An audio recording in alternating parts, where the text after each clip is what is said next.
Now, let me bring a question or discussion to all of you.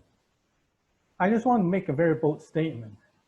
If one understands the message of Revelation, one grasps the essence of the Bible or the Christian faith. Now, this seems to disagree with a lot of the current understanding.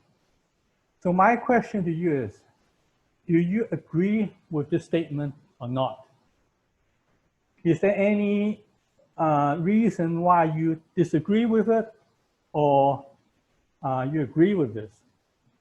Now, perhaps you don't have enough time to think through this, but just keep this in mind.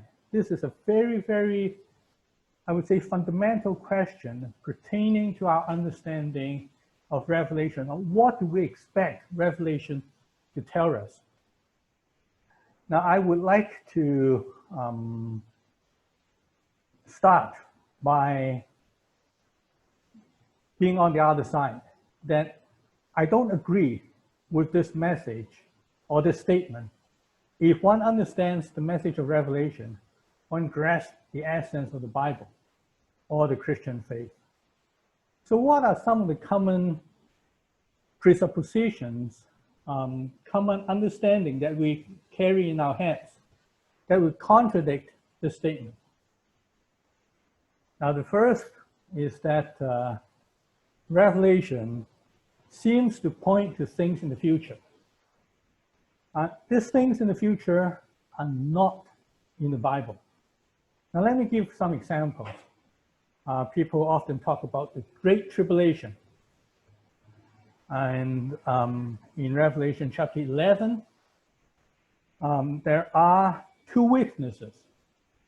And if you read Revelation as talking about events, talking about things that would come in the future, then there are two witnesses, whatever they represent, to come in the future. And then there is a 1,000-year righteous rule of Christ. Now, where is this recorded? Revelation 20. In that chapter, 1,000 year or the millennium appeared 6 times.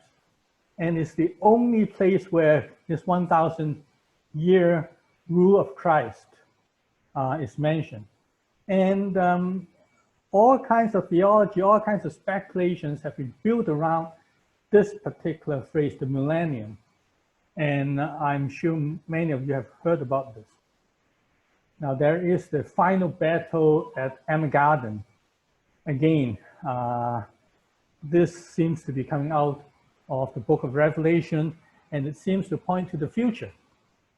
Now, if that is the case, then, and if all these things are not talked about in the rest of the Bible, then how can the book of Revelation capture the essence of the Bible or the rest of the Bible? Now, building on this, all these events, so-called events in the future, is what people would consider a timeline.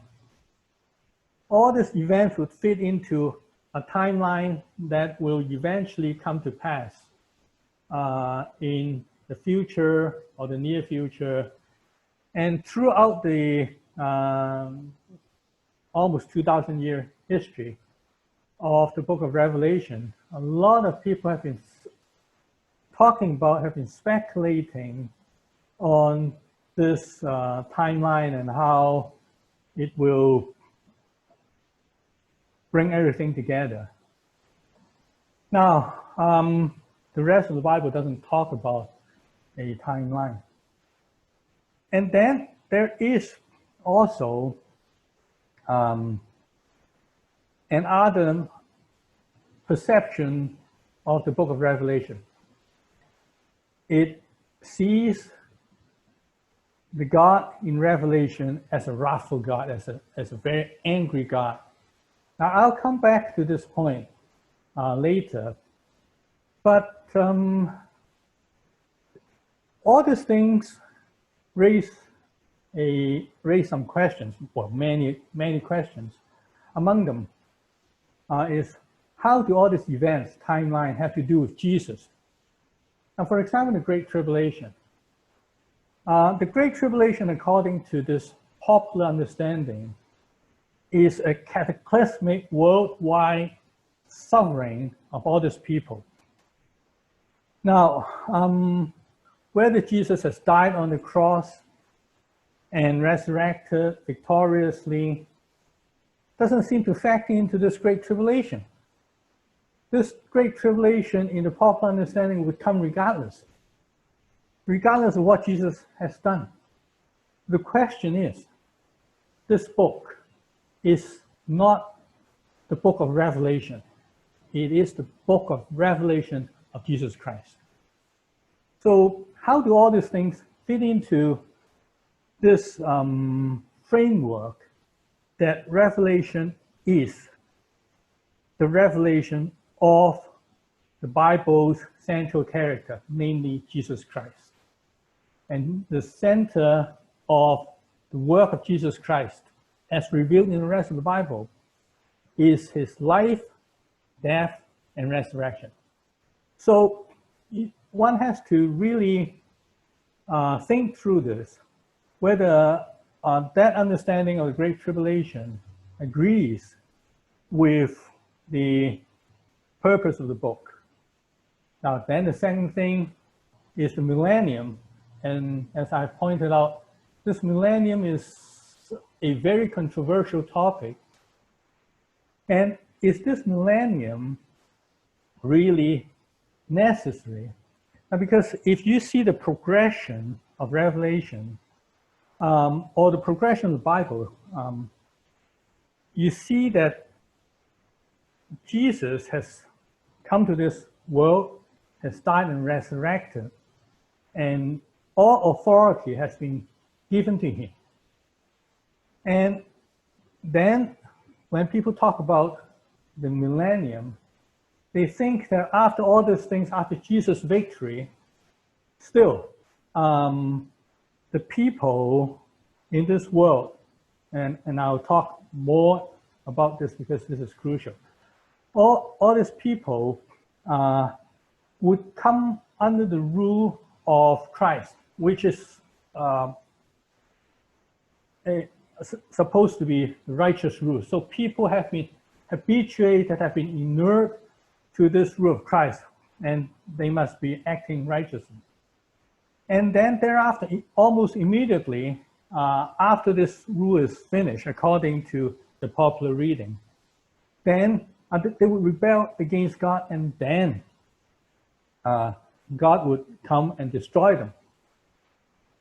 Why is it necessary to kind of deceive people into believing that they have a promise to be with God forever, when in the end it turned out that they would simply rebel, and then all these things that they're looking for or looking forward to would evaporate, would be burned up. So there is the theological question apart from another question, which is chronological, as I will explain towards the end of the series of discussions. That is in the 11th or the 12th session. Okay, now, but if on the other hand, we read Revelation as one book, a book which is put at the end of the Bible, then we may come to a different conclusion, or we can come to a different understanding. Now, first, if we take the Bible, all 66 books as a whole, we realize that it is introduced by Genesis, which talks about God creating this world, and then people start to propagate and fill this world. So that is the initialization of history, and then part of history. in the first 5 books of Moses. And it talked about how people sin, and how God saved the people by choosing one person, Abram, and eventually leading one nation into the promised land and so on. And then following that would be all this history, starting from Joshua. It records how the people rebel against God, and God in his love and mercy would continue his work. And then there is the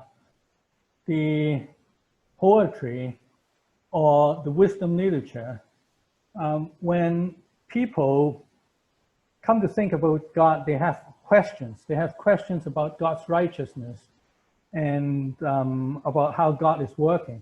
So the Bible allows for some doubts, a lot of doubts, and these are expressed, or, well, not only doubts, but people admiration and adoration and worship of God. And these are all in the 5 books of wisdom. Thereafter comes the 12 books, or the 17 books of the prophets, the major prophets and the minor prophets. They talk about how God has been working in the past, and how people may have rebelled against God, and how God would lead them in the future. And then Jesus comes, and here are the 4 Gospels, which talk about the history while Jesus is here. And then the book of Acts, which you all know is the history of how the disciples of Jesus would take the message that Jesus has died and resurrected throughout the entire known world at the time. And then thereafter are the epistles or the writings in which some people would elaborate on the meaning of Jesus' life, death, and resurrection. And then comes the book of Revelation.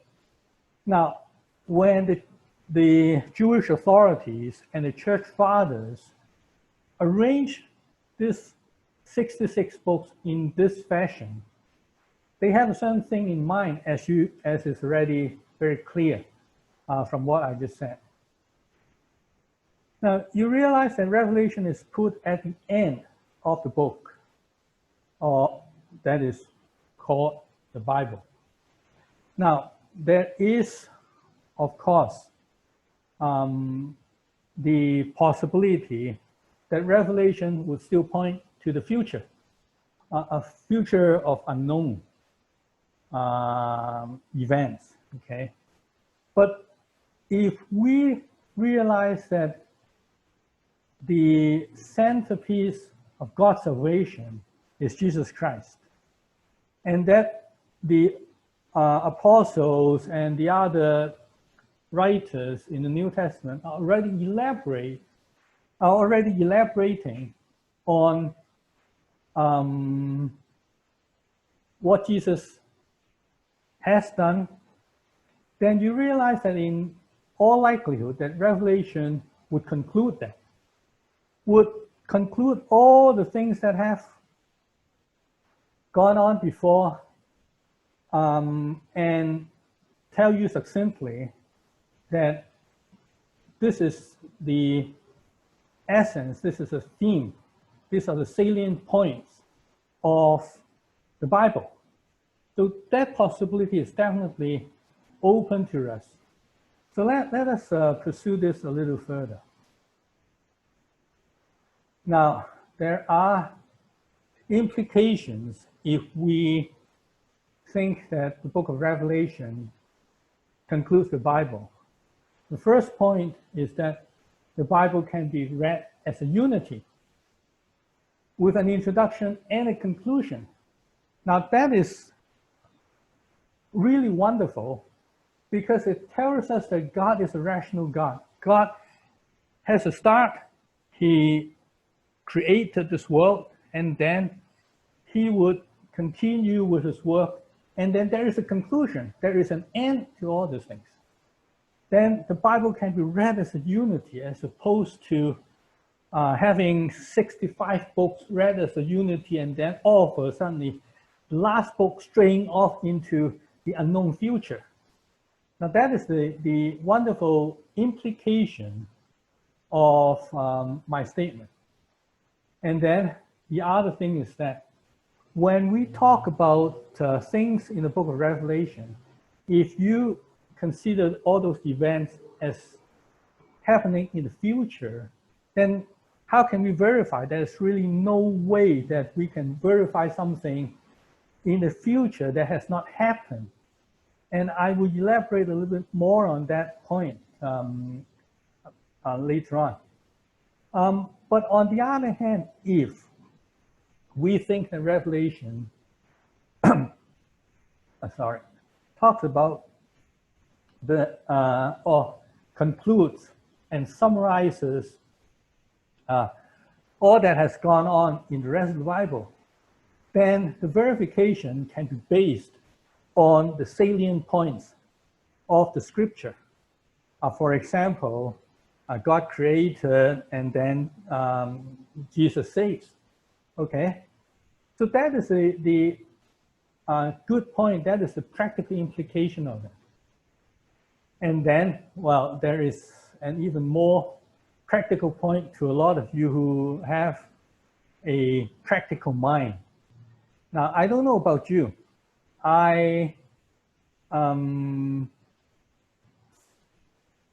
When I pick up a book, I would read the book from the beginning to the end, but try reading the Bible. It will take you a long, long time in going from cover to cover. So there are people who would like to pick up a book, go to the conclusion, read it, find out what the salient points are, and then kind of believe that they know the truth. And they do. If the conclusion is a good conclusion, if they grasp the conclusion. So that is a good point about it. We can present the essence of the Bible based on this conclusion if we understand this conclusion properly. So that is the good thing about studying Revelation. Unfortunately, a lot of people don't try to study the book of Revelation because they think they cannot really understand it. But I hope during this course, I will tell you that Revelation, if I understand correctly, is the conclusion of the Bible. And if you grasp the conclusion of the Bible and go back and read the rest of the Bible, you will not go very far from the truth of the Bible. And then in the end, the Bible makes sense. The entire Bible from beginning to the end makes sense, and Revelation makes sense. Now, let me come to another point, which I have already alluded to before. In the rest of the Bible, in the first 65 books of the Bible, we see that God has manifested himself in a very positive way. He created, he loves, he redeems, he saves, he delivers, and he's our friend. He does all these things, okay? And in the end, when people finally reject him, then comes the wrath of God. But a lot of people would read Revelation as God's wrath from the beginning to the end. Let me give you a very brief rundown of Revelation. The theme of the main letter of Revelation is, I would say, upheld by 3 series of sevens.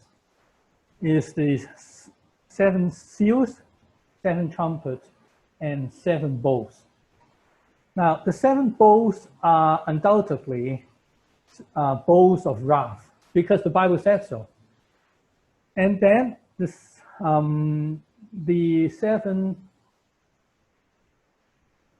seals and the 7 trumpets are not labeled as God's wrath.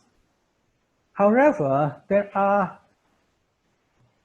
records of destructions in the 7 seals. For example, in the first 4 seals, there are 4 horses. And a lot of you are familiar with the phrase of the 4 horsemen of the apocalypse that comes from the first 4 seals. And the 4 horsemen are very destructive. It brings disasters, it brings war and all kinds of very undesirable things to this world. So when people see this, and even very well-known scholars, or almost everybody, when they see this, they think that it must be coming from God, because the Bible or Revelation does not explain the origin of these disasters. So whatever we don't know, we attribute it to God. We say, hey, God must be doing this. But is God really doing that? Is it really God that is bringing disasters to this world? Okay, it doesn't say so. And then when we come to the trumpets, the first 4 trumpets talk about disasters, something falling into the sea, destroying all the marine creatures, and people are dying. 1/3 of the world, 1/3 of the fresh water is destroyed, and so on and so forth. Again, the origin of these disasters is not given, and so people attribute it to God again. And so scholars would like to think of this 3 series of 7s, namely the seals, the trumpets, and the bowls, as what? As escalating judgment, escalating disasters, escalating wrath and anger from God. And this has tremendous, tremendous implication, because it colors the entire book of Revelation unnecessarily. However, there are certain passages in this rather gloomy sequence that cannot be explained as wrath. So what do scholars do? They consider that as interludes. Now, without explanation, it seems that God has been wrathful. Why? Well, God has been wrathful because even after the death of Jesus Christ and after his victorious resurrection, people are still not repenting. Now, if that is the case, then God is really wrathful. And thereafter, but then somehow in between, in the midst of God's wrath, God relents, and he shows his love, he shows his concern for people. But those are interludes. Those are interludes interrupting this series of disasters. This not unmitigated, mitigated anger of God. But is this really the case? And there is really no rational explanation as to why God suddenly flips. Why he is a flippant God, flipping from anger, his usual anger, to being loving all of a sudden. Now, we will have to answer that. Now, and then let me come to this very interesting phrase, a verse, 2 verses in the Bible. Here at the end of the book of Revelation, it says, I testify to everyone who hears the word of the prophecy of this book. If anyone adds to them, God shall add to him the plagues which are written in this book. If anyone takes away from the words of the book of prophecy, God shall take away his part from the tree of life and from the holy city, which are written in this book. Now, this is a very, very serious warning. The question is, what does it mean by adding to and taking away from this book, the prophecy in this book? Now, if you add a chapter to it, that's definitely adding to this book. But a more a reasonable explanation is simply that if the book tells you A is the truth, but somehow you think that X is the truth, so you're basically taking away X from this book, and you're replacing or adding to it X, which is not what this book is teaching. Then the consequence is that you will lose your place in the tree of life. And then all this misery, all these plagues that are talked about in the rest of the Bible, in the rest of Revelation, would come upon you. This means that you'd be losing your life. It's as serious as that. The question is, what justifies this warning? Now, if you take this and try to apply it to what are the two possibilities that I talked about, what would be a more reasonable understanding of the book? Now, just think of it. If you understand the book of Revelation as pointing to the future, as narrating future events, then what happens is that you have to take the symbols of Revelation and then bring all this, try to interpret it and match it to something in the future which is just as hazy and just as incomprehensible as a symbol. And you try to match them. Now, this is not an academic exercise. If you match it wrongly, according to that verse, you will lose your life. You will lose all this blessing that would come from the tree of life. And then all these miseries, as stated in the book of Revelation, would come upon you. Wow, that is the most terrible thing. And all this would come because of a kind of a sadistic God who wants to play game with people. You try to speculate, but if you speculate wrongly, then I'm going to punish you. Then you would say, God, oh, give me a break. Is that really what you want? Okay. I want to deal with your word. I want to deal with your teachings. I don't want to deal with speculation. And if I speculate wrongly, then I lose everything. It's as bad as that. At best, one of the speculators would guess it right, and then the rest who disagree with him would guess it wrongly, and then they would lose all the blessings, and then all this misery would come upon them. At worst, no one would guess it properly, and then they all lose. Is this what God wants? However, if you realize that the prophecies in the book of Revelation actually talk about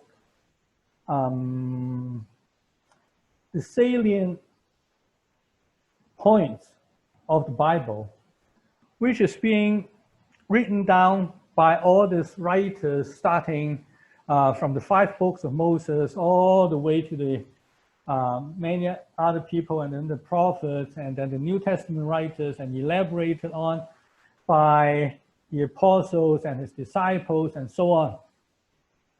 And if all these things are being encapsulated in the book of Revelation, with the center being Jesus, having lived, having died, having resurrected as the center, and that will bring you salvation, and that will bring the world salvation. If that essential teaching of the Bible is captured in the so-called prophecies of Revelation, then it makes sense. Because if all these people and have testified consistently about the salvation of God in Jesus Christ, and you somehow miss it, or you try to take away from it, you try to distort it by saying, hey, Jesus' salvation is not complete. There remains something in the future, or Jesus is not up to his task of saving the cosmos, of redeeming his creation. Then you only have yourself to thank, right?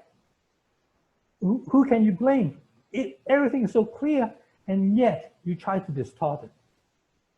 Now, if that is the case, then it becomes very clear that maybe Revelation does not talk about things that are in the future that may not be alluded to in the rest of the Bible. So now I'm not saying that just based on this warning that Revelation must be talking about or must be capturing the essence of the Bible as I claim, but at least it opens that possibility, and it remains for us to go through the book of Revelation so that we can actually see whether the book does narrate God's salient work from beginning to the end. So there are two principles through which we can try to understand the book of Revelation. Now, first is that Revelation comes from one mind. It is a cogent narration. And why is this important? Because a lot of people don't read it that way. A lot of people would try to take one passage or one verse from the book of Revelation and try to relate it to another passage or another verse in the Old Testament. And this is what I would call the fallacy of comparing across jigsaw puzzles. Now, just take for a moment that the 66 books of the Bible would each represent a set of jigsaw puzzle. And it is incumbent upon us to piece together, to construct each set first with its, and then try to cross-compare the message from each set. And not try to pick a piece from this set of jigsaw puzzle called Revelation and compare to another piece of jigsaw puzzle called Zechariah, called Isaiah, called Daniel, okay? It becomes very confusing. How can you compare pieces from different sets of jigsaw puzzle and hope to make sense of it? Because each set of jigsaw puzzle represents a different picture. But however, this is commonly done, and it leads to endless confusion. So the first point that I think we would need to bear in mind is that when John, wrote the book of Revelation, he has a theme in mind, and he developed his theme according to his cogent logic. And as such, we should try to read everything within context. Namely, that if we're reading this passage, we would like to see how it developed from the previous passage and how it leads on to the next one. Now, this is simple. This is really what everyone should do in reading any book. However, I just have to say that this is no exception to the Bible, because too many people, when they come to the book of Revelation, would make this an exception. And then, what is our guide? As I already mentioned, Christianity, salient Christian teachings would be a guide to verify whether our interpretation is correct. Now, let us come to the homework the next time. Let us read Revelation chapter 4 to chapter 6, verse 8. That covers chapter 4. Now, pay attention to what the emphasis of chapter 4 is, what's the theme of chapter 4 is, and what is the theme of chapter 5. And then try to compare the two themes.